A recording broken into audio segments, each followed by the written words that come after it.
Од некогаш плодното струшко поле денес нема речиси ништо, од богатото свееболкови насади, домати и пченица, до пред само 3 децении останаа необработените површини, сега покриени со бројни депонии од градежен шут, а во близина се наоѓа и дивата градска депонија. Но сликата е речиси иста низ целата држава. Земјоделски површини зјаат празни, земја го везува дури 70% од потребите за храна, иако може да биде одржливо земјоделска, велат агрономите. Нашето земјоделие се повеќе треба да оди во насока на професионално земјоделие, не на аматерско земјоделие. Само со професионално земјоделие ние ќе можеме да произведеме доволно количина по квантитет, меѓутоа не само тоа, што е уште поважно, таа количина на храна која што треба да се произведе за наши потреби, треба да биде и по конкурентни цени, за да се дестимулира увозот од странство.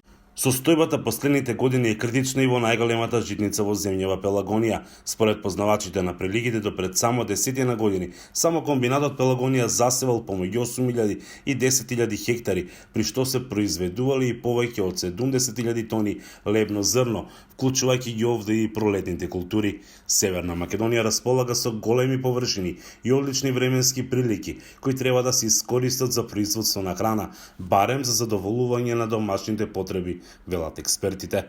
За жал тоа досега, барем јас лично не гледам дека се случува во Македонија. Како прва причина јас би ја посочил генерално лошата политика во земјоделието во сиве овие години уназад, не само сега. Значи без план повеќе годишен, без генерални вложувања во земјоделието, без насоки во кои треба да се движи земјоделието. Оно што мене лично ме плаше е што Македонија ги губи пазарите за традиционалните производи, на пример доматот. Доматот е намален за може повеќе од 60%, а доматот како производ во градинарството е со највисоко додадена вредност и извозно гледано највеќе внесува девизи, нели?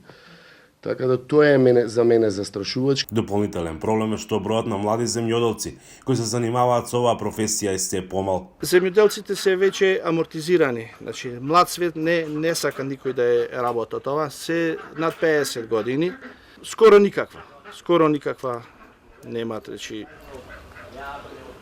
интерес за некој да продолжи со оваа работа. Потребно е да се преземат крупни чекори и од корен да се променат состојбите во земјоделието, вели агрономот Трајчевски.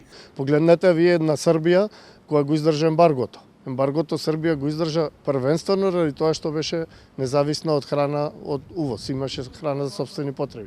И ние мораме да тежнееме кон тоа. Експертите препорачуваат дека е неопходна соработка помеѓу сите фактори во општеството, а во домашното производство на храна да се имплементираат најновите научни достигнувања и најсовремени технолошки процеси.